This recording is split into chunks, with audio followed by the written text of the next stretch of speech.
കഴിഞ്ഞ ആഴ്ച നമ്മൾ ചിന്തിച്ച യാക്കോബിന്റെ ലേഖനത്തിൽ മാറി ചിന്തിച്ച ആ വിഷയം തന്നെ പറഞ്ഞിട്ട് വീണ്ടും നമുക്ക് യാക്കോബിന്റെ ലേഖനത്തിലേക്ക് വരാം. കഴിഞ്ഞ ആഴ്ച മോഹം ഗർഭം ധരിച്ച് പാപത്തെ പ്രസവിക്കുന്നു എന്നുള്ള കാര്യം പറഞ്ഞപ്പോൾ ഒരു കാര്യം പറഞ്ഞത് ഇതാണ്: സാത്താനെ നമ്മൾ എവിടെ കാണണമോ അവിടെ കണ്ടില്ലെങ്കിൽ സാത്താൻ വിജയിക്കുകയാണ്. പാകിസ്ഥാൻ ബോർഡറിൽ നമ്മുടെ പട്ടാളക്കാരൊക്കെ കാത്തിരിക്കുന്നു, അല്ലെങ്കിൽ നോക്കിയിരിക്കുന്നു. ആ സമയത്ത് പാകിസ്ഥാനി ആർമിക്കാർ വേറെ വഴിയായിട്ട് ഇന്ത്യയിലേക്ക് പ്രവേശിച്ച് ആക്രമണം നടത്തി കഴിഞ്ഞാൽ ഇന്ത്യക്ക് നഷ്ടമാണ്. അതുപോലെ എവിടെയാണോ പിശാചിനെ കാണേണ്ടത് അവിടെയല്ല പലപ്പോഴും നമ്മൾ കാണുന്നത്. നമ്മൾ കണ്ടു, മോഹം ഗർഭം ധരിച്ച് പാപത്തെ പ്രസവിക്കുന്നു. നമ്മൾ സാധാരണയായിട്ട് നമ്മുടെ ജീവിതത്തിൽ ഒരു വീഴ്ച ഉണ്ടായിക്കഴിഞ്ഞാൽ നമ്മൾ പെട്ടെന്ന് പിശാചിനെയാണ് കുറ്റപ്പെടുത്തുന്നത്. ആത്യന്തികമായി പിശാചിനെയാണെങ്കിൽ പോലും പിശാചിന്റെ ഏജന്റായി പ്രവർത്തിക്കുന്ന നമ്മുടെ മോഹങ്ങളാണ് ആ വീഴ്ചയ്ക്ക് കാരണമായി തീരുന്നത്. അതിനെക്കുറിച്ച് കുറെ കാര്യങ്ങൾ നമ്മൾ പറഞ്ഞു. കഴിഞ്ഞ ആഴ്ച നമ്മൾ ചിന്തിച്ചത് വിഗ്രഹാർപ്പിതം തിന്നുന്നതിനെ കുറിച്ചാണ്. അപ്പോൾ നമ്മൾ പലപ്പോഴും പിശാചിനെ കാണുന്നത് അതിലൊക്കെയാണ്. അതിനെക്കുറിച്ച് വേദപുസ്തകം വ്യക്തമായ ഒരു പഠിപ്പിക്കലുണ്ട്. പക്ഷേ നമ്മിൽ നല്ല പങ്കും, നമ്മിലെന്ന് ഞാൻ പറയുമ്പോൾ ഞാൻ കേൾക്കുന്ന കാര്യങ്ങളാണ് ഞാൻ ഈ പറയുന്നത്. ഇപ്പോൾ ഈ ബൈബിൾ സ്റ്റഡിയിൽ പങ്കെടുക്കുന്നവരെ ഉദ്ദേശിച്ച് മാത്രമല്ല ഞാൻ പറയുന്നത്. പൊതുവെ പെന്തക്കോസ്തുകാരിൽ നല്ല ആൾക്കാർ, അല്ലെങ്കിൽ വിശ്വാസികൾ നല്ല ആൾക്കാരും ഇങ്ങനെയുള്ള കാര്യങ്ങളിലൊക്കെയാണ് പിശാചിനെ കാണുന്നത്, വിഗ്രഹാർപ്പിതം തിന്നുന്ന വിഷയം. അപ്പോൾ വിഗ്രഹാർപ്പിതം തിന്നുന്ന വിഷയത്തെക്കുറിച്ച് ഞാൻ കഴിഞ്ഞ ആഴ്ച പറഞ്ഞു. പിശാചിന്റെ പ്രവർത്തന മേഖല എന്ന് പറയുന്നത് നമ്മുടെ മനസ്സാണ്.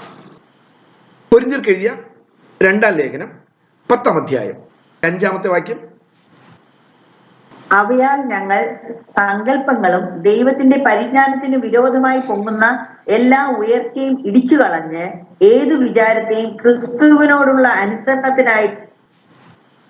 ഞാൻ എൻ്റെ ലളിതമായൊരു ട്രാൻസ്ലേഷനാണ്, അതിനെ വായിക്കാം. ദൈവ പരിജ്ഞാനത്തിന് എതിരായി ഉയർന്നു വരുന്ന എല്ലാ വാദമുഖങ്ങളെയും എല്ലാ പ്രതിബന്ധങ്ങളെയും ഞങ്ങൾ നശിപ്പിച്ചു കളയുകയും ഏത് ചിന്തയെയും ക്രിസ്തുവിനോടുള്ള അനുസരണത്തിനായി കീഴടക്കുകയും ചെയ്യുന്നു. ഇത് ആത്മീക പോരാട്ടത്തെക്കുറിച്ചാണ് പറയുന്നത്. അതായത് ദൈവത്തിൻ്റെ പരിജ്ഞാനത്തിന് വിരോധമായി നമ്മിൽ എപ്പോഴും ഒരു വാദമുഖമുണ്ട്, എപ്പോഴും ഒരു ഡിസ്കഷനുണ്ട്, എപ്പോഴും ഒരു തർക്കമുണ്ട്. ദൈവാത്മാവ് നമ്മോടൊരു കാര്യം പറയുമ്പോൾ നമ്മൾ അതിനെ വാദിക്കുന്നു. വാദിക്കുന്നത് എന്തിനാണ്? അതിനനുസരിക്കാതിരിക്കാനാണ്. അവിടെയാണ് പിശാചിന്റെ പ്രവർത്തന മേഖല. മറ്റു രീതിയിൽ ഇല്ലേന്ന് ചോദിച്ചാൽ തീർച്ചയായിട്ടും ഉണ്ട്. പക്ഷേ ആത്മീക പോരാട്ടം എന്ന് പറയുമ്പോൾ പൊതുവായി ഇതാണ്. അതിൽ എക്സെപ്ഷൻ, ചെറിയ ചെറിയ കാര്യങ്ങളിൽ പിശാച് വ്യത്യസ്തമായി പ്രവർത്തിക്കുന്നുണ്ട്.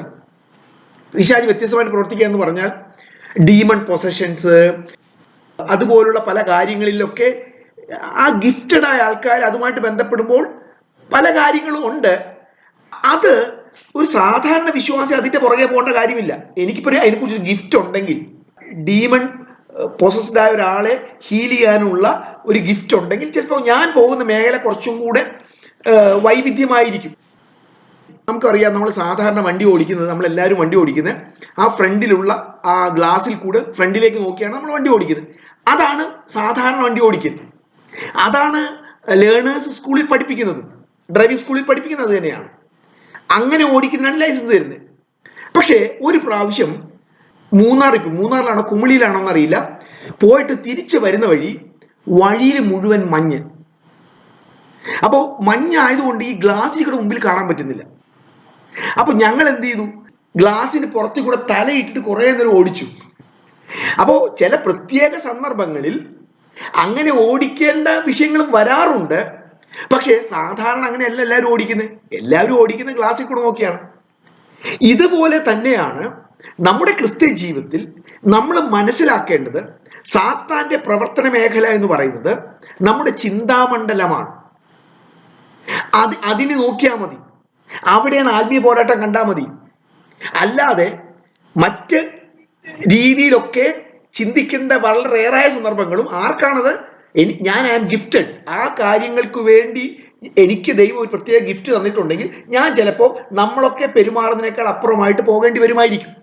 അല്ലെങ്കിൽ നമ്മുടെ സാത്താന്റെ യുദ്ധക്കളം എന്ന് പറയുന്നത് നമ്മുടെ മനസ്സായിട്ട് നമ്മൾ മനസ്സിലാക്കുക. അതാണ് ഇവിടെ പറയുന്നത്. എന്താണ്? ദൈവത്തിന്റെ പരിജ്ഞാനത്തിനായി എതിരെ ഉയർന്നു വരുന്ന എല്ലാ വാദമുഖങ്ങളെയും എല്ലാ പ്രതിബന്ധങ്ങളെയും ഞങ്ങൾ നശിപ്പിക്കുന്നു, ക്രിസ്തുവിനോടുള്ള അനുസരണത്തിനായി പിടിച്ചടക്കുന്നു. സിമ്പിളായിട്ട് പറഞ്ഞാൽ, ദൈവത്തിന്റെ വചനം അനുസരിക്കാതിരിക്കാൻ എൻ്റെ മനസ്സിൽ പിശാച് കൊണ്ടുവരുന്ന വാദങ്ങൾ, തർക്കങ്ങളെ ക്രിസ്തുവിനോടുള്ള അനുസരണത്തിന് വേണ്ടി ഞാൻ പിടിച്ചടക്കുന്നു. കുറച്ചുകൂടി ക്ലിയർ ആയിട്ട് പറഞ്ഞാൽ, ദൈവത്തിന്റെ വചനത്തെ അനുസരിക്കുന്നു. ഇത്രയേ ഉള്ളൂ. ദൈവത്തിന്റെ വചനത്തെ അനുസരിക്കുന്നു. പിശാച് അനുസരിപ്പിക്കാതിരിക്കാൻ ശ്രമിക്കുന്നു, പക്ഷെ ക്രിസ്തുവിനോടുള്ള അനുസരണത്തിനായിട്ട് ഞാൻ അനുസരിക്കുന്നു. നമ്മൾ വീണ്ടും യാക്കോബിലേക്ക് നമുക്ക് മടങ്ങി വരാം. നമ്മൾ പറഞ്ഞു വന്നത് ഈ മോഹം ഗർഭം ധരിച്ച് പാപത്തെ പ്രസവിക്കുന്ന വിഷയത്തെക്കുറിച്ച് പറഞ്ഞപ്പോഴാണ്. ഇതൊരു വലിയ അപകടം പിടിച്ചതാണ്.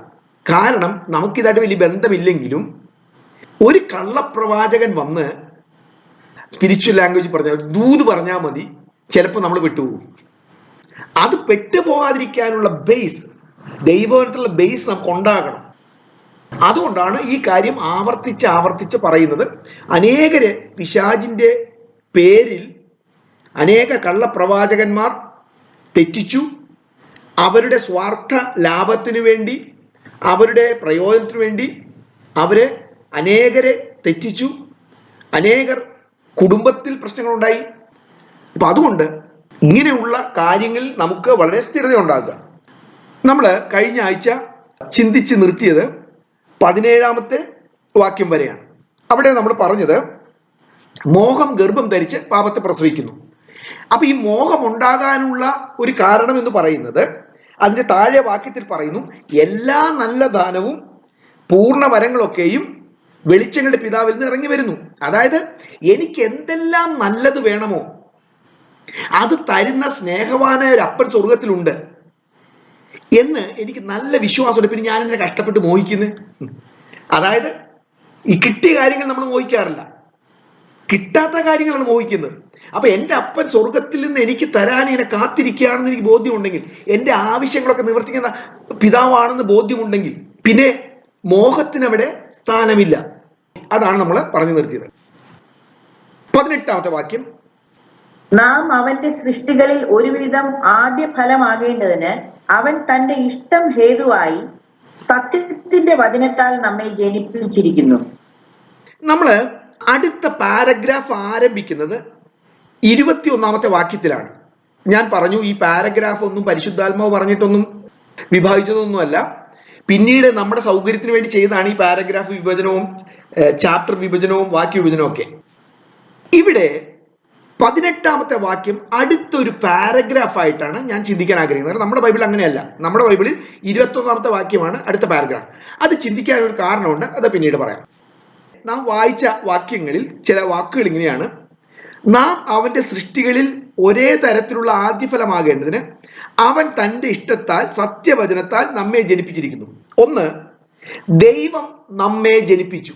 നാം ജനിച്ചതല്ല, ദൈവം നമ്മെ ജനിപ്പിച്ചു, വീണ്ടും ജനിപ്പിച്ചു. ഒരിക്കൽ നാം ജനിച്ചു, അത് ജഡപ്രകാരമുള്ള ജനനമാണ്. എന്നാൽ പിന്നീട് ദൈവത്തിന്റെ വചനത്താലും പരിശുദ്ധാത്മാവിനാലും നാം വീണ്ടും ജനിച്ചു. വീണ്ടും ജനിച്ച് ദൈവത്തിന്റെ മക്കളായി തീർന്നു. ആ വീണ്ടും ജനിച്ചത് നമ്മൾ വായിക്കുന്നത് തൻ്റെ ഇഷ്ടത്താലാണ്. ദൈവത്തിന് നമ്മോട് ഇഷ്ടം തോന്നി ദൈവം നമ്മളെ ജനിപ്പിച്ചു. ആ ജനിപ്പിക്കാൻ ദൈവം ഉപയോഗിച്ച കാര്യത്തെക്കുറിച്ച് പറയുന്നത് സത്യവചനമാണ്, ദൈവത്തിന്റെ വചനം. റോമറിലാണ്, അയക്കാതെ ഒരാൾ എങ്ങനെ പോകും, പോകാതെ എങ്ങനെ സുവിശേഷം പ്രസംഗിക്കും. റോമാലേഖനത്തിലാണത്. സുവിശേഷം കേട്ടിട്ട്, ദൈവത്തിന്റെ വചനം കേട്ടിട്ടാണ് ഒരാള് വീണ്ടും ജനിക്കുന്നത്. അപ്പോ ദൈവം നമ്മളെ വീണ്ടും ജനിപ്പിച്ചു, തൻ്റെ ഇഷ്ടത്താൽ നമ്മെ വീണ്ടും ജനിപ്പിച്ചു, സത്യവചനത്താൽ വീണ്ടും ജനിപ്പിച്ചു. എന്നിട്ട് അവിടെ ഒരു വാക്ക് പറയുന്നുണ്ട്. ആ വാക്ക് ഇങ്ങനെയാണ്: ഒരേ തരത്തിലുള്ള ആദ്യഫലമാകേണ്ടതിന്, for to be a kind of first fruit. അതിന്റെ അർത്ഥം, ദൈവം ആദ്യമായിട്ട് മനുഷ്യനല്ല സൃഷ്ടിക്കുന്നത്. മനുഷ്യനെ സൃഷ്ടിക്കുന്നതിന് മുൻപ് ദൂതന്മാരെ സൃഷ്ടിച്ചു, ആകാശവും ഭൂമിയെ സൃഷ്ടിച്ചു. എന്നാൽ മനുഷ്യനെ മാത്രമാണ് വ്യത്യസ്തമായി ദൈവം സൃഷ്ടിച്ചത്. ആ സൃഷ്ടികളൊക്കെ ദൈവത്തിന്റെ സൃഷ്ടികളാണെങ്കിലും സൃഷ്ടികളിൽ ഒരേ തരത്തിലുള്ള അല്ലെങ്കിൽ ഒരു പ്രത്യേക രീതിയിലുള്ള ആദ്യഫലമാകേണ്ടതിന് വേണ്ടി ദൈവം നമ്മെ ജനിപ്പിച്ചു. ഇനി 19-ാമത്തെ വാക്യം. പ്രിയ സഹോദരന്മാരെ, നിങ്ങൾ അത് അറിയുന്നുവല്ലോ. എന്നാൽ ഏതു മനുഷ്യനും കേൾപ്പാൻ വേഗതയും പറവാൻ താമസവും കോപത്തിന് താമസമുള്ളവനായിരിക്കട്ടെ. കേൾക്കുന്നതിനോടുള്ള 3 പ്രതികരണങ്ങളാണ് നമ്മളിവിടെ കാണുന്നത്. ഏത് മനുഷ്യനും കേൾപ്പാൻ വേഗതയും സംസാരിക്കാൻ സാവധാനതയും കോപിക്കാൻ സാവധാനതയും ഉള്ളവനായിരിക്കട്ടെ. തീർച്ചയായിട്ടും ദൈവം നമ്മുടെ ജീവിതത്തിൽ മാറ്റങ്ങൾ കൊണ്ടുവരുന്നുണ്ട്. പക്ഷേ ദൈവം ആഗ്രഹിക്കുന്ന വേഗത്തിൽ അത് സംഭവിക്കുന്നുണ്ടോ എന്നുള്ളത് വളരെ പ്രാധാന്യമുള്ള കാര്യമാണ്. കാര്യം നമ്മള് ദൈവം ആഗ്രഹിക്കുന്ന വിധത്തിൽ പൂർണ്ണമായി തികയുന്നത് വരെയൊന്നും ദൈവം നമുക്ക് വർഷങ്ങൾ നീട്ടിത്തരത്തില്ല. അതായത് എനിക്ക് ദൈവം അനുവദിച്ച സമയം കൊണ്ട് ഞാൻ ഈ വിധത്തിലാകണമെന്ന് ദൈവം ആഗ്രഹിക്കുന്നു. പക്ഷെ എൻ്റെ അനുസരണക്കേട് കൊണ്ടും എൻ്റെ ലോകസ്നേഹം കൊണ്ടും ദൈവം ആഗ്രഹിക്കുന്ന തരത്തിൽ ഞാൻ മാറാതിരിക്കുമ്പോൾ പിന്നെ അതിനുവേണ്ടി ദൈവം സമയം നീട്ടിത്തരത്തില്ല. കേൾക്കുന്നതിനോടുള്ള പ്രതികരണത്തിൽ ദൈവം നമ്മുടെ ജീവിതത്തിൽ ഒരു വളർച്ച ആഗ്രഹിക്കുന്നു. 3 തരത്തിലുള്ള പ്രതികരണങ്ങൾ. ഒന്ന്, കേൾപ്പാൻ വേഗത. കേൾപ്പാൻ വേഗത. ദൈവരാജ്യത്തിൽ ദൈവത്തിൻ്റെ കാര്യങ്ങൾ മനസ്സിലാക്കുന്നത് നമ്മുടെ വിദ്യാഭ്യാസം കൊണ്ടോ നമ്മുടെ കഴിവ് കൊണ്ടോ നമ്മുടെ ലോകത്തിൻ്റെ വിസ്ഡം കൊണ്ടോ അല്ല. ഇത് നമ്മൾ എത്ര കേട്ടാലും പിന്നെയും നമ്മുടെ മനസ്സിലുള്ള ചിന്ത ഇതാണ്, എനിക്ക് വിദ്യാഭ്യാസമില്ല. വേഗതയിൽ കേൾക്കുക എന്ന് പറയുന്നത് നമുക്കറിയാം, ഏതൊരു കാര്യത്തിൻ്റെയും വേഗത കൈവരിക്കുന്നത് പരിശീലനത്തിലൂടെയാണ്. നമ്മളൊക്കെ ഡ്രൈവിംഗ് സ്കൂളിൽ പഠിച്ച് ഇറങ്ങിയ സമയത്ത് എനിക്ക് തോന്നുന്നില്ല നമ്മളാരും 90 കിലോമീറ്റർ സ്പീഡിൽ വണ്ടി ഓടിച്ചെന്ന്. അന്ന് 20-30 കിലോമീറ്റർ സ്പീഡിൽ കഷ്ടപ്പെട്ടാണ് ഓടിച്ചത്. പിന്നെ കുറച്ച് കഴിഞ്ഞപ്പോഴേക്കും നമ്മളൊക്കെ 100-ഉം ഒക്കെ പറക്കാൻ തുടങ്ങി. ഓട്ടത്തിന്റെ കാര്യത്തിൽ നമ്മൾ കാലക്രമേണയാണ് വേഗത കൈവരിക്കുന്നത്. അതുപോലെ തന്നെ കേൾക്കുന്ന കാര്യത്തിൽ കേൾപ്പാൻ വേഗത എന്നുള്ളത് അത് പരിശീലിച്ച് നമ്മിലൊരു മാറ്റം ഉണ്ടാകേണ്ടതാണ്. ഞാൻ ഈ പരിശീലിച്ചു എന്ന് പറയുമ്പോൾ PT ഉഷ ഓട്ടത്തിന് പരിശീലിക്കുന്ന പോലെ അതുപോലെയുള്ള ഒരു പ്രവൃത്തിയല്ല. മറിച്ച് ദൈവത്തിന്റെ കൃപയിൽ ആശ്രയിച്ച് ദൈവം എന്നെ അത് പരിശീലിപ്പിക്കുന്ന രീതിയിൽ ഞാൻ മുന്നോട്ട് പോകണം. എങ്ങനെ? നമുക്ക് വീട്ടിൽ തന്നെ ഒന്ന് ചിന്തിക്കാം. ഭാര്യ ഭർത്താക്കന്മാരോടുള്ള ബന്ധത്തിൽ കേൾപ്പാൻ വേഗതയിൽ നമ്മളൊന്ന് മുന്നോട്ട് പോകേണ്ടത് ആവശ്യം. കേൾപ്പാൻ വേഗത മനസ്സിലാക്കണമെങ്കിൽ ഒരു പ്രശ്നം നമുക്കുള്ളത്, കാലം കൊണ്ട് നമ്മളെല്ലാവരും ഒരു അരിപ്പ നമ്മൾ ഡെവലപ്പ് ചെയ്തിട്ടുണ്ട്. അരിച്ചെടുക്കുന്ന ഒരു അരിപ്പ നമ്മിലുണ്ട്. അത് കാലം കൊണ്ട് നമ്മൾ ഉണ്ടാക്കിയെടുത്തു. അതായത് ഒരു കാര്യം ഞാൻ കേൾക്കുമ്പോൾ ആ കേൾക്കുന്ന കാര്യം ഈ അരിപ്പയിലൂടെ കടത്തി വിട്ടിട്ട് എന്നെ ഭയപ്പെടുത്താത്തതും എന്നെ വിഷമിപ്പിക്കാത്തതും എനിക്ക് തിരുത്തൽ ആവശ്യമില്ലാത്തതുമായ കാര്യങ്ങളെ മാത്രം അരിച്ചെടുക്കുന്ന ഒരു സിസ്റ്റം നമ്മിൽ ഡെവലപ്പ് ചെയ്തിട്ടുണ്ട്. നമ്മൾ മനസ്സിലായില്ല എന്ന് പറയുന്നുണ്ടല്ലോ. യഥാർത്ഥത്തിൽ മനസ്സിലായില്ല എന്നുള്ള കാര്യമല്ല ഞാൻ ഈ പറയുന്നത്. അല്ലാതെ മനസ്സിലായില്ല എന്ന് പറയുന്നത് അത് ഈ അരിപ്പയുടെ ഒരു ടെക്നിക്കാണ്. ചില പ്രശ്നങ്ങളൊക്കെ അഭിമുഖീകരിക്കുന്ന സമയത്ത് പെട്ടെന്ന് നമ്മൾ തലയിറങ്ങി വീഴും. അത് എപ്പോഴും ശരിയായ ഒരു തലയിറക്കമല്ല. ആ സാഹചര്യത്തെ ബൈപ്പാസ് ചെയ്യാൻ വേണ്ടി ഉണ്ടാകുന്ന ഒരു പരിപാടിയാണ്. അതുപോലെ തന്നെ കേൾപ്പാൻ വേഗത ഉണ്ടാകാത്ത വിധത്തിൽ നമ്മൾ ഇത് വളർത്തിയെടുത്തു ശ്രദ്ധാപൂർവം. നമ്മൾ നമ്മുടെ അനുദിന ജീവിതത്തിലുള്ള സംസാരത്തിന്റെ വിഷയം അതോടൊപ്പം തന്നെ ചിന്തിക്കേണ്ട വേറൊരു കാര്യവും കൂടി ഉണ്ട്. ഇത് അനുദിന ജീവിതത്തിലുള്ള സംസാരത്തിന്റെ കാര്യം മാത്രമല്ല, ദൈവവചന കേൾവിയുടെ കാര്യം കൂടെയാണ്. അവിടെ അതാണ് പറയുന്നത്. 21-ാമത്തെ വാക്യം ഒന്ന് വായിക്കാമോ? ആകയാൽ എല്ലാ അഴുക്കും ദുഷ്ടതയുടെ ആധിക്യവും വിട്ട് നിങ്ങളുടെ ആത്മാക്കളെ രക്ഷിപ്പാൻ ശക്തിയുള്ളതും ഉൾനട്ടതുമായ വചനം സൗമ്യതയോടെ കൈക്കൊള്ളുവിൻ. ഓക്കെ, അവിടെ എന്താ പറയുന്നത്? വചനം നിങ്ങൾ സൗമ്യതയോടെ സ്വീകരിക്കണം. അപ്പോൾ സംസാരത്തിന്റെ വിഷയത്തെ, അനുദിന ജീവിതത്തിലുള്ള സംസാരത്തിന്റെ വിഷയത്തിന്റെ ഒപ്പം തന്നെ ദൈവവചന കേൾവിയും കൂടെ നമ്മളവിടെ മനസ്സിലാക്കണം. അനുദിന ജീവിതത്തിലെ സംസാരത്തിൽ ഒന്ന് കേൾപ്പാൻ വേഗത, അത് പ്രാക്ടീസ് ചെയ്യേണ്ട കാര്യമാണ്. തിടുക്കപ്പെട്ടുള്ള മറുപടി പറച്ചില്, തിടുക്കപ്പെട്ടുള്ള പ്രതികരണം. താഴെ യാക്കോബ് പറയുന്ന കാര്യമുണ്ട്, നാവിനെ കടിഞ്ഞാണുന്ന വിഷയം. ഇത് നമ്മൾ വളർത്തിയെടുക്കേണ്ട ഒരു ആത്മീക കലയാണ്. ഞാൻ ഈ കല എന്ന് പറയാൻ കാര്യം, ഒരു മനുഷ്യന്റെ സംസാരവും ഇടപെടലും കാണുന്ന ഒരുത്തൻ്റെ ഉള്ളിൽ സംഗീതം ഉണ്ടാവും. ചില ആളുകളുടെയൊക്കെ ജീവിതം നമ്മൾ കണ്ടിട്ടുണ്ട്. കേൾപ്പാൻ വേഗത, അത് കാലം കൊണ്ട് നമ്മൾ വളർത്തിയെടുക്കേണ്ട ഒരു ശീലമാണ്. കേൾപ്പാൻ വേഗത.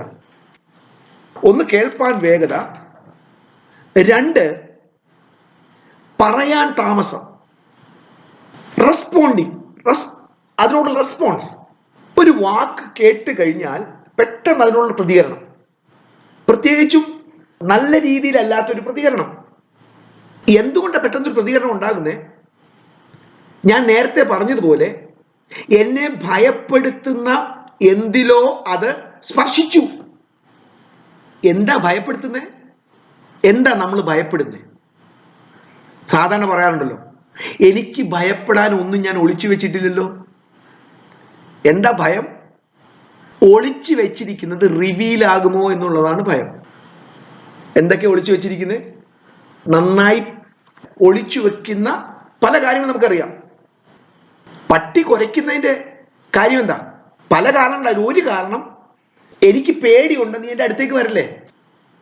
പാമ്പ് ചീറ്റുന്ന എന്തിനാ? പേടിച്ചിട്ടാ ചീറ്റുന്നേ. കേൾപ്പാൻ വേഗത, പറവാൻ താമസം. അടുത്തത്, കോപത്തിന് താമസവും ഉള്ളവരായിരിപ്പിൻ. നമ്മൾ പലപ്പോഴും ഉപവാസത്തിൽ ആത്മീയം കാണും, തിരുവത്താഴത്തിൽ ആത്മീയം കാണും, സൺഡേ സർവീസിൽ ആത്മീയം കാണും, പക്ഷേ സംസാരത്തിൽ ആത്മീയം കാണാറില്ല. എന്നാൽ വേദപുസ്തകത്തിൽ വളരെ വിശദമായിട്ടാണ് സംസാരത്തെക്കുറിച്ച് പറഞ്ഞിരിക്കുന്നത്. കർത്താവ് പറഞ്ഞു, യാക്കോബ് പറഞ്ഞു, വേദപുസ്തകത്തിൽ പല സ്ഥലങ്ങളിൽ നമ്മളിത് കാണുന്നുണ്ട് സംസാരത്തെക്കുറിച്ച്. കോപത്തിന് താമസമുള്ളവരായിരിക്കും. ഇപ്പോഴത്തെ മോഡേൺ വാർ എക്യുപ്മെന്റ്സ് അതനുസരിച്ച് റഡാർ ഒരു ശത്രു വിമാനത്തെ ഡിറ്റക്ട് ചെയ്തു, ശത്രു വിമാനത്തെ കണ്ടെത്തി കഴിഞ്ഞാൽ വളരെ ആധുനികമായിട്ടുള്ള പല യുദ്ധ ഉപകരണങ്ങളിലും റഡാർ തന്നെ അതിൻ്റെ സ്പീഡും അതിൻ്റെ പൊസിഷനൊക്കെ കണ്ടുപിടിച്ചിട്ട് അത് തന്നെ മിസൈലിനെ വെടിയിക്കും. അതായത് റഡാർ കണ്ടെത്തി പെട്ടെന്ന് മിസൈലും ഓട്ടോമാറ്റിക്കായിട്ട് പോയിക്കോളും. എൻ്റെ ഉള്ളിൽ ഭയമുണ്ടായി കഴിഞ്ഞാൽ പിന്നെ മിസൈലായിട്ട് കോപം പുറത്തേക്ക് വരുന്നു. കേൾപ്പാൻ വേഗത, പറവാൻ താമസം, കോപത്തിന്റെ താമസമുള്ളവരായിരിക്കും. ഇത് തന്നെ ദൈവവചനത്തോടുള്ള ബന്ധത്തിൽ നമ്മൾ ചിന്തിക്കണം. ദൈവവചനം നമ്മൾ കേൾക്കുമ്പോൾ അതിനോട് പ്രതികരിക്കുന്ന ഒരു രീതി, എങ്ങനെ പ്രതികരിക്കുന്നത്, അതിന് ഡിഫെൻഡ് ചെയ്യുന്ന ഒരു രീതി നമുക്കുണ്ടാകാം. അത് കുറച്ചും കൂടി അടുത്ത തലത്തിൽ പോയി കഴിഞ്ഞാൽ അതിനോട് കോപിക്കുന്ന ഒരു രീതി നമുക്കുണ്ടാകാം. എപ്പോഴാണ് അതിനോട് പ്രതികരിക്കുകയും കോപിക്കുകയൊക്കെ ചെയ്യുന്നത്? ആ കേൾവിക്ക് മുൻപിൽ അനുദപിക്കാതിരിക്കുമ്പോൾ. ദൈവത്തിന്റെ ആഗ്രഹം എന്ന് പറയുന്നതും ശരിയായ രീതി എന്ന് പറയുന്നതും ആ കേൾക്കുന്നതിന് മുൻപിൽ അനുദപിക്കണം. അതാണ് ദൈവത്തിന്റെ സിസ്റ്റം. നമ്മുടെ ഫാമിലി ലൈഫിൽ, ഭാര്യ ഭർത്താക്കന്മാരുള്ള ബന്ധത്തിൽ അടുത്തിരിക്കുന്നവരെ കുറിച്ച് പറയാനുള്ള കാര്യം അത് കുറച്ചും കൂടി എവിഡന്റ് ആയിട്ടുള്ളത്. നമുക്കൊരു മാറ്റം ആവശ്യമാണ്. ഞാൻ പറഞ്ഞില്ലേ, ദൈവം നമുക്ക് സമയം അനുവദിച്ചു. പക്ഷേ ആ സമയത്തിനുള്ളിൽ എനിക്ക് തീർക്കാതിരിക്കാം. പിന്നെയും ദൈവം എക്സ്റ്റെൻഡ് ചെയ്ത് അങ്ങനെ പോകുന്നില്ല. ഞാനൊരു സമയത്ത് ഇവിടുന്ന് പോയേ പറ്റൂ. ഏറ്റവും കൂടുതൽ വയസ്സ് വരെ 110 വയസ്സ് വരെയൊക്കെ ജീവിച്ചവരൊക്കെ നമുക്ക് അറിയാം. അത്രയൊക്കെ പറ്റുള്ളൂ. പിന്നെ ഞാൻ പോണം. 20ാമത്തെ വാക്യം ഒന്ന് വായിക്കാം.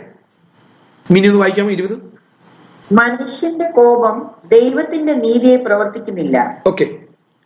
എന്നിട്ട് യാക്കോബ് പറയുകയാണ്, മനുഷ്യന്റെ കോപം ദൈവത്തിന്റെ നീതിയെ പ്രവർത്തിക്കുന്നില്ല.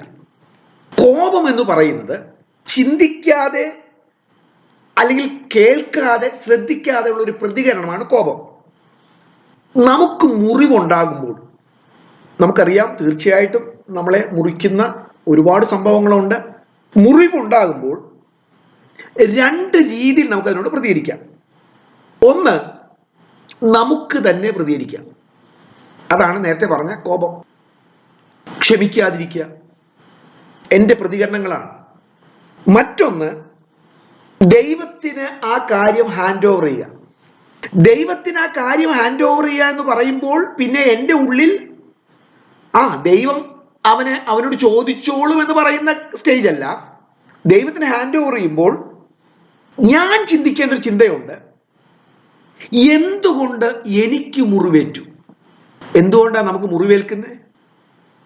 നമ്മളെ കൊച്ചാക്കി, നമ്മളെ പരിഹസിക്കുമ്പോൾ, നമ്മളോട് ദേഷ്യപ്പെടുമ്പോൾ ഒക്കെ മുറിവേൽക്കുന്ന എന്തുകൊണ്ടാണ്? വളരെ ദുഃഖകരമായ ഒരു കാര്യമാണ്. മുറിവേൽക്കത്തില്ലെന്നാണ് ഞാൻ പറഞ്ഞത്. എനിക്ക് മുറിവേൽക്കും. അപ്പോൾ ഞാൻ ആ മുറിവേൽക്കുന്നതിനെ താലോലിക്കലല്ല. ഇത്രയും പ്രായമായില്ലേ ബിജു, ഇത്രയും ദൈവം നിന്നെ പഠിപ്പിച്ചില്ലേ ബിജു, എന്നിട്ടും നിനക്കിപ്പോഴും മുറിവേൽക്കുന്നു. അതാണ് ഞാൻ ചിന്തിക്കണം. എൻ്റെ മുറിവുകളോടുള്ള 2 പ്രതികരണം. ഒന്ന്, എനിക്ക് തന്നെ അതിന് മറുപടി പറയാം. എനിക്ക് കോപിച്ചിട്ട് അവനെ ഇല്ലാതാക്കാം. അവൻ കോപിച്ചതിനേക്കാൾ ശക്തിയായിട്ട് കോപിക്കാം. അവനെ പരിഹസിക്കാം, അവനെ ഉപദ്രവിക്കാം, അവന് നഷ്ടമുണ്ടാക്കാം.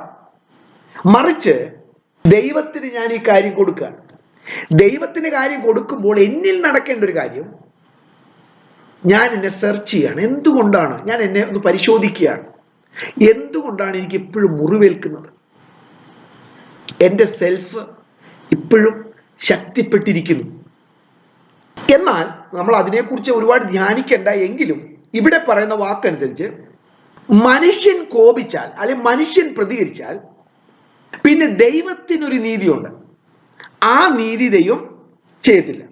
2 വാക്യം വായിക്കാം. റോമലേഖനം 12-ാം അധ്യായം 19-ാമത്തെ വാക്യം. പ്രിയമുള്ളവരെ, നിങ്ങൾ തന്നെ പ്രതികാരം ചെയ്യാതെ ദൈവകോപത്തിന് ഇടം കൊടുപ്പീൻ. പ്രതികാരം എനിക്കുള്ളത്, ഞാൻ പകരം ചെയ്യും എന്ന് കർത്താവ് അരുളി ചെയ്യുന്നു. നിങ്ങൾ പ്രതികാരം ചെയ്താൽ ആ പ്രതികാരം കൊണ്ട് എന്ത് പ്രയോജനം? അത് സ്വീകരിക്കുന്നവനും പ്രയോജനമില്ല, നിങ്ങൾക്കും പ്രയോജനമില്ല. താൽക്കാലികമായ പ്രയോജനമുണ്ട്, അവൻ തോറ്റല്ലോ എന്നുള്ള സന്തോഷം, അത്രേ ഉള്ളൂ. നിങ്ങൾ പ്രതികാരം ചെയ്താൽ അത് സ്വീകരിക്കുന്നതിനും പ്രയോജനമില്ല, നിങ്ങൾക്കും പ്രയോജനമില്ല. എന്നാൽ ദൈവത്തിന് അവസരം കൊടുത്താൽ ദൈവത്തിന്റെ പ്രതികാര വഴി അവൻ ഒന്നുകിൽ മാനസാന്തരത്തിന് കാരണമായി തീരും, അല്ലെങ്കിൽ അവൻ അതോട് നശിക്കും. അപ്പൊ അവിടെ മാനസാന്തരത്തിനുള്ള ഒരു ഓപ്പർച്യൂണിറ്റിയും കൂടെ ദൈവത്തിന്റെ പ്രതികാരത്തിലുണ്ടാകാം. മത്തായി സുവിശേഷം 7-ാം അധ്യായം 1-ാമത്തെ വാക്യം. മത്തായി 7:1. നിങ്ങൾ വിധിക്കപ്പെടാതിരിക്കേണ്ടതിന് വിധിക്കരുത്. ഓക്കെ, നിങ്ങൾ വിധിക്കപ്പെടാതിരിക്കേണ്ടതിനെ വിധിക്കരുത്. ഇവിടെ വായിച്ചത് മനുഷ്യന്റെ കോപം നിവർത്തിക്കരുത്, മനുഷ്യൻ ജഡ്ജ് ചെയ്യരുത്, മനുഷ്യന്റെ ജഡ്ജ്മെന്റ് കൊണ്ടുവരരുത്.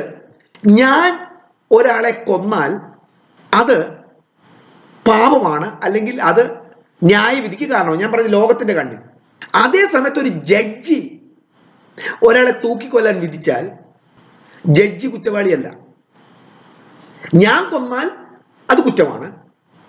ജഡ്ജി കൊന്നാൽ, അല്ലെങ്കിൽ ജഡ്ജി തൂക്കിക്കൊല്ലാൻ വിധിച്ചിട്ട് അയാളെ കൊന്നാൽ അത് കുറ്റമല്ല. ദൈവത്തിന് മാത്രമേ വിധിക്കാൻ, ന്യായവിധി നടത്താൻ അധികാരമുള്ളൂ. എനിക്ക് അധികാരം തന്നിട്ടില്ല. നിങ്ങൾ വിധിക്കപ്പെടാതിരിക്കേണ്ടതിന് വിധിക്കരുത്. അപ്പൊ ഇവിടെ പറയുന്നത് കേൾക്കുന്ന കാര്യത്തോടുള്ള റെസ്പോൺസാണ്. കേൾപ്പാൻ വേഗത, പറവാൻ താമസം, കോപത്തിന് താമസം. നമ്മുടെയൊക്കെ ബന്ധങ്ങളിൽ ഈ കാര്യത്തിൽ ഒരു വളർച്ച നമുക്ക് ആവശ്യമാണ്. ഇല്ലെങ്കിൽ ആരാ സഫർ ചെയ്യുന്നത്? ഇപ്പൊ എൻ്റെ ശത്രുവായ ഒരുത്തനുണ്ടെന്ന് എനിക്ക് എൻ്റെ വീടിൻ്റെ അടുത്ത്, അവന് പ്രമോഷൻ കിട്ടുന്നു, അവൻ ഒരു നില വീട് കഴിഞ്ഞ് 2 നില വീട് പണിയുന്നു, 3 നില വീട് പണിയുന്നു. അത് നോക്കി ഞാൻ അസൂയപ്പെട്ടിരുന്നാൽ ആർക്കാണ് നഷ്ടം? ഈ അസൂയപ്പെടുക എന്ന് പറഞ്ഞാൽ എളുപ്പമുള്ള പണിയൊന്നുമില്ല, ഭയങ്കര അധ്വാനമാണ്.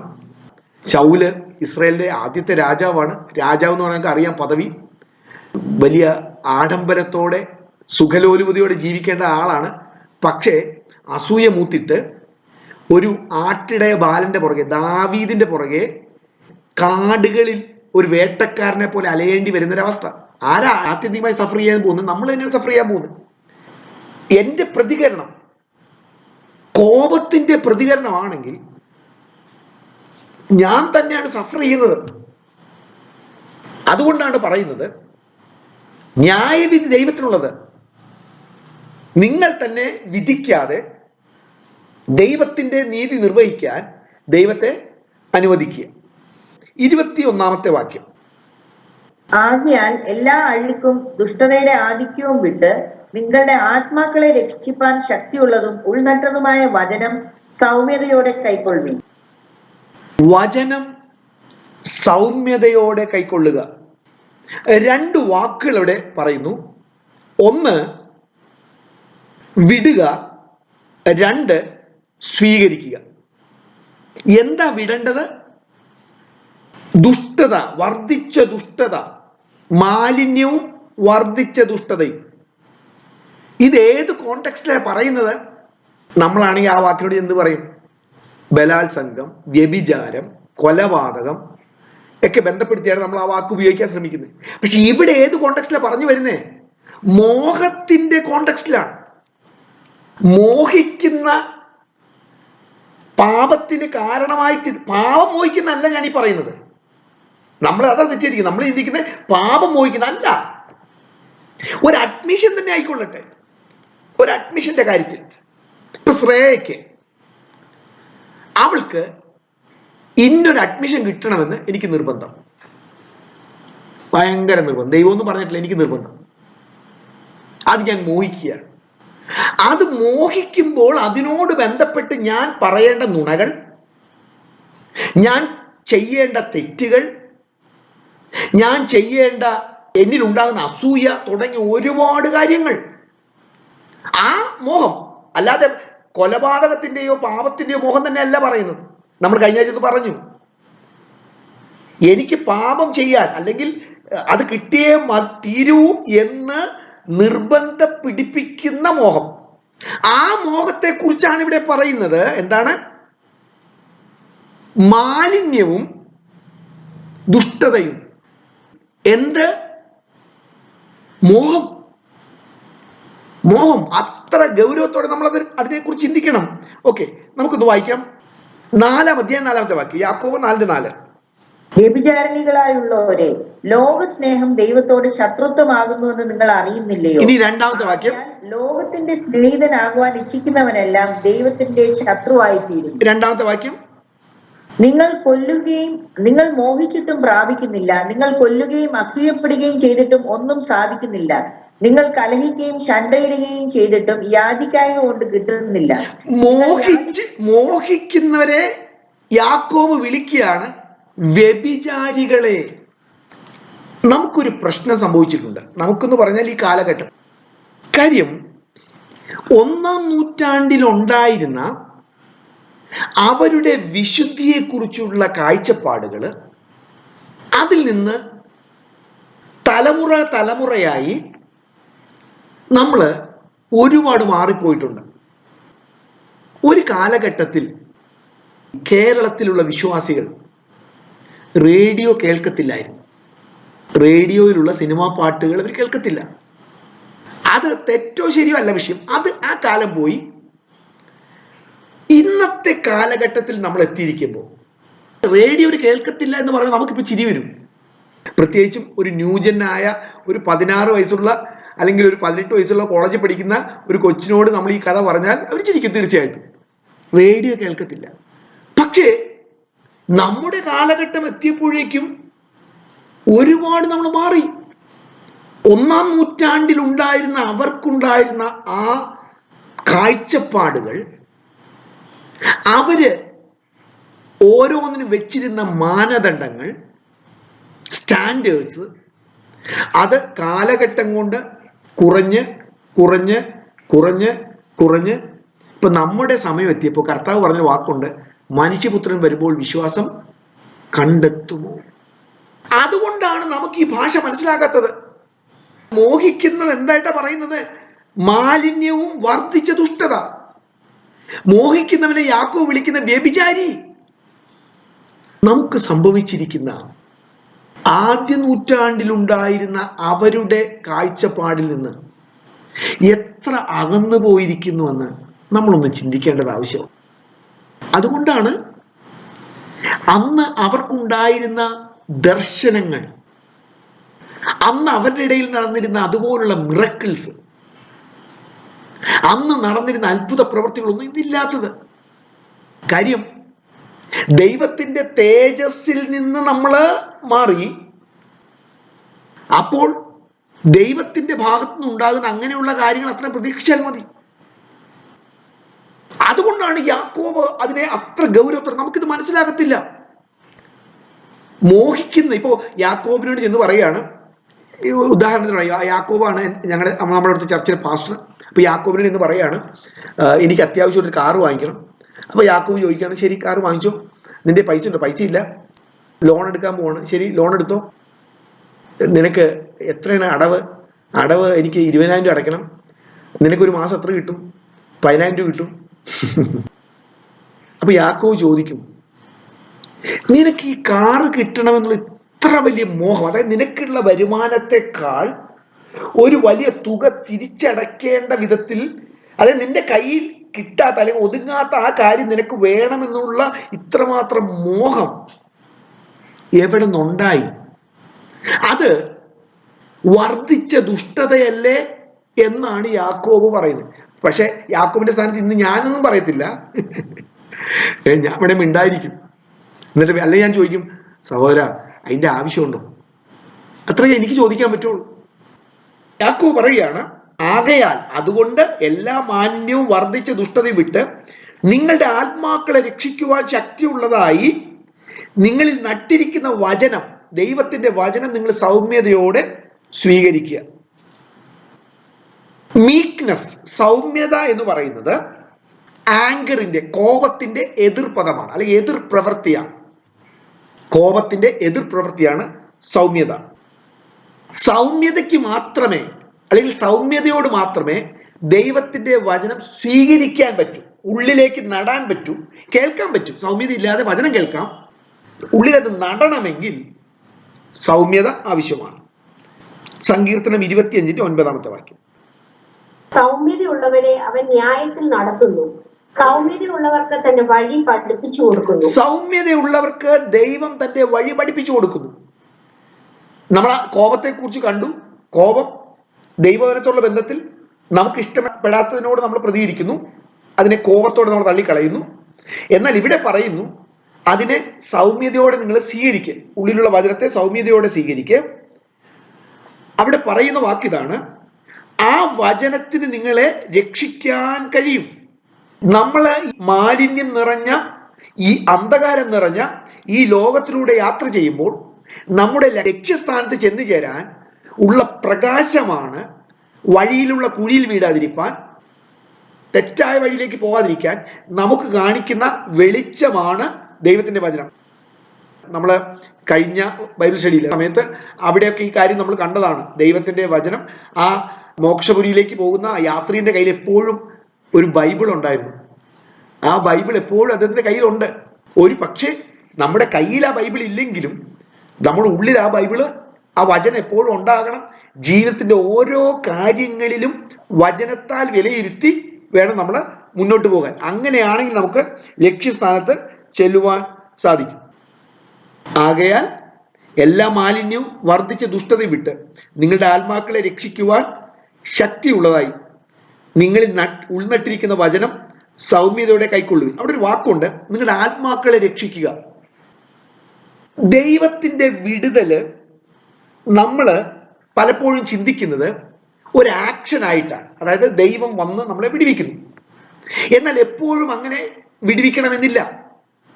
ദൈവത്തിന്റെ വചനം ദൈവം നമുക്ക് തരുന്നു, അല്ലെങ്കിൽ ദൈവം ഒരു തിരുത്തൽ നമുക്ക് തരുന്നു, അല്ലെങ്കിൽ ദൈവം നമ്മളോട് ഇങ്ങനെ ചെയ്യാൻ ആവശ്യപ്പെടുന്നു. അങ്ങനെ ചെയ്യുമ്പോൾ ഈ വിടുതൽ അവിടെ സംഭവിച്ചോളൂ. അതായത് ദാനിയേലിനെ സിംഹക്കുഴിയിൽ വീഴ്ത്താതിരിക്കുന്നതാണ് വിടുതൽ എന്ന് നമ്മൾ ചിന്തിക്കുന്നു. പക്ഷേ ദാനിയേലിനെ സിംഹക്കുഴിയിൽ ഇട്ടു. അപ്പൊ ദാനിയേലിനെ സിംഹക്കുഴിയിൽ ഇട്ടാലും ദൈവത്തിന് വേറെ രീതിയിൽ രക്ഷിക്കുക. എങ്ങനെയാണ്? സിംഹത്തിന്റെ വായ അടപ്പിക്കാം. അപ്പൊ നമ്മൾ പലപ്പോഴും നമ്മുടെ ജീവിതത്തിൽ വിടുതൽ എന്ന് പറയുന്നത് ദൈവത്തിന്റെ ഒരു ആക്ഷനായിട്ട് ദൈവം വന്ന് വിടുവിക്കുന്നു, അല്ലെങ്കിൽ ദൈവം ദൂതനെ വെച്ച് വിടുവിക്കുന്നു. അങ്ങനെ ആകണമെന്നില്ല. ദൈവത്തിന്റെ വചനം നമുക്ക് തരുന്നു. ആ വചനം നമ്മൾ അനുസരിക്കുമ്പോൾ അത് നമുക്ക് അത് തന്നെ ഒരു വിടുതലായിട്ട് മാറുന്നു. ഓക്കെ, ഇന്നത്തെ ക്ലാസ് നമ്മളിവിടെ നിർത്തുന്നു.